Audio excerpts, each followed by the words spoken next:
जीवन में थोड़ा सा और आगे कदम बढ़ा। जीवन की संघर्षता और सदृढ़ता सुधारक और संस्कृति होती है। जीवन की हर एक समय और एक काल्पनिक वस्तुतः संयम और साधक होता है। किसी भी जीवन की कथा उसके हर विचारों में धनी रहता है। जो हर विचारों में धनी के साथ दो कर्तव्य हमेशा अमल होता है।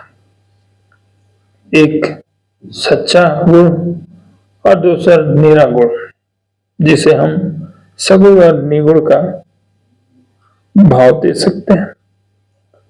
जीवन को समझने के लिए आस्था और विश्वास का होना सबसे बड़ा धर्म और कर्म माना जाता है।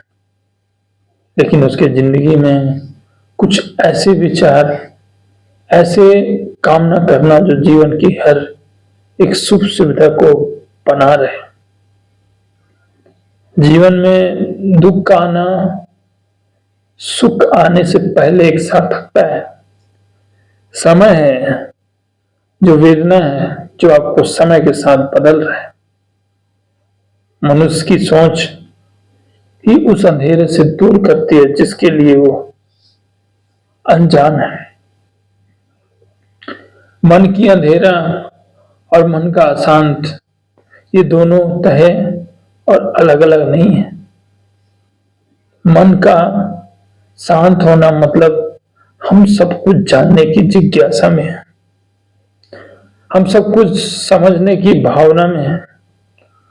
हम हर एक चीज को उसके प्रति जानने की सजग और कल्पना करते हैं। लेकिन जीवन में अगर सार्थकता का एक नियम न हो, सच्चाई न हो, तो हम किसी भी आंख से हम उसे अनुभव और पहचान नहीं कर सकते। आपने देखा होगा कि सूरदास जी महाकवि प्रभु की भक्ति के लिए कितने मधुर और कितने ज्ञान गुण की प्रतिमा उनके काव्य रचित है। उनका पद गद्य कितना सुंदर और मनमोहक है।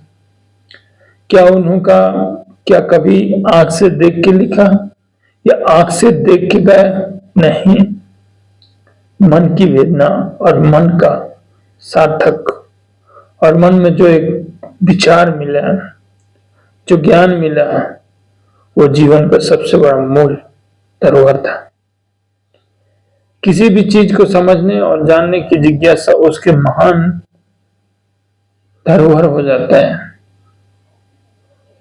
आप किसी को समझाओ या न समझो, उसकी एक सबसे बड़ा मूल कर्तव्य है। लेकिन समझ किसी डिग्री या किसी महाविद्यालय का पाठ नहीं है।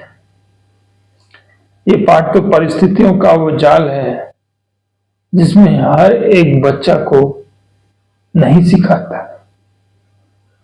हर एक बच्चा जब उसको सीखने की जिज्ञासा रखेगा, समझने की जिज्ञासा रखेगा, तब उसकी पूर्णता सब चीज मंगल में है।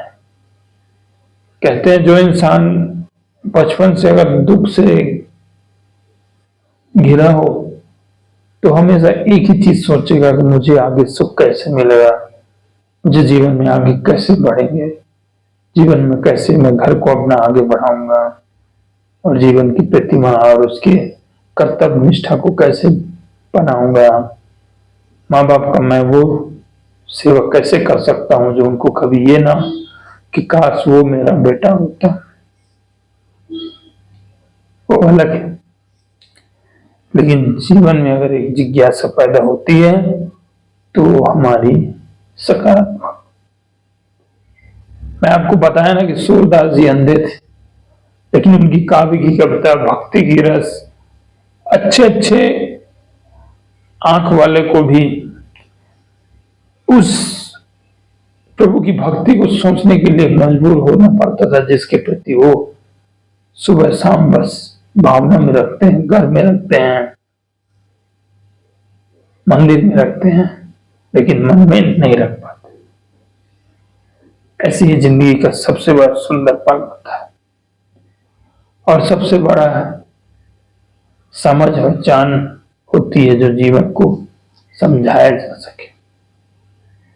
किसी भी चीज का उसके विचारों में धनी या भावना के प्रति उसका जो द्वेष होता है हमारा विनाश का होता है, असमंजस का होता है, जिसे समझ नहीं सकता है। मैं आज एक कहानी बताता हूं आपको। एक रास्ते में चलते हुए एक लकड़हारा मिला। लकड़हारा के साथ साथ वो मार्गदर्शी था, अपने पेट और परिवार को पालने के लिए मार्गदर्शन देता था और जंगल से लाके लकड़ी काट के अपने परिवार का भरण पोषण करता था। एक व्यक्ति ऐसे उनको रास्ते में मिल गया, किसान था, मेहनती था। उनको बोला कि मुझे अपने खेत में कुएं खुदवाना है, कोई मिल नहीं रहा है और मुझे उस चीज का भरोसा नहीं हो रहा कि कब मेरा कुआं बनेगा खेत में। जब लकड़हारा ये बात सुना, उसके मन में जिज्ञासा हुई कि मेरे से आज कोई पूछ रहा है। तब उस लकड़हारा ने कहा, तू पहले खेत में जा, खेत का अनुमान लगा, खेत की परिभाषा देख, नाप तौल कर कितना कहां पे क्या होगा। और जब वो लकड़हारा दूसरे दिन गया जहां पे उसको खेत खलिहान बनाना था, वहां देखा तो उसकी चर्चा ही अलग थी, समझ ही अलग था। फिर उन्होंने कहा, दूसरा बार जब गया तो उस लकड़हारे ने कहा, सुंदर बात कही, तू कोशिश में लगा रहा, तेरी परिणाम एक दिन तय। तू कोशिश में लगा रहा, तेरी परिणाम तय है। बस लकड़हारा ने उस किसान मजदूर को इतना ही कहा। वो धीरे धीरे एक हाथ कोड़ा, दो हाथ कोड़ा, तीन हाथ, वो रोज आके मार्गदर्शन करता था, देखता था, तू अपनी मेहनत पे लगा रहा, तेरा परिणाम निश्चित है। जब जब उसके पास जाता था तो ये शब्द बोल के आता था कि तू अपने काम में लगा रहा, तेरा परिणाम निश्चित है। जब धीरे धीरे वो इंसान मेहनत करने लगा, माटी निकालने लगा, जिस दिन नहीं हो तो मजदूर लगा के करने लगा, धीरे धीरे वो कुआं बन गया। कुआं बन के धीरे धीरे तैयार होगा। जब तैयार हो गया, सब कुछ उसमें अच्छा हो गया, तो वो लकड़हारा के पास आगे वो मजदूर उसको प्रणाम करता है और बोलता है कि दुनिया में अगर कोई शिक्षित है तो सोच है, जिसके पास मार्गदर्शन है वही विद्वान, वही साहसी है, वही कर्म है। ऐसे ही जीवन है कि किसी मार्गदर्शिता का एक अनुभव अगर हमारे दिल में होता है, वो कोई समझ है, शांत और विचारों से धनी है, तो उससे बड़ा दुनिया में कोई धनी नहीं है। भले चाहे दूसरा कोई कितना भी कुछ बोले, कुछ भी कहे, लेकिन जिस चीज की भावना और कदर इंसान के अंदर होता है वो सकारात्मक गुण से ही होता है, सकारात्मक सोच से ही होता है, जो उसको वहां तक मंजिल तक ले जाती है जहां तक एक उसकी सोच की भावना बहती है।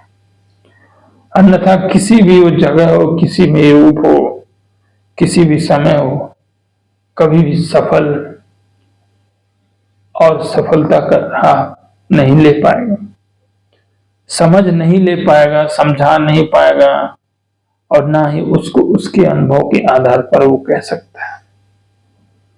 इसलिए जीवन में सबसे सरल और उत्तम अनुभव है तो आपकी कर्म और आपकी परिभाषा और आपका स्थिति और आपका विश्वास।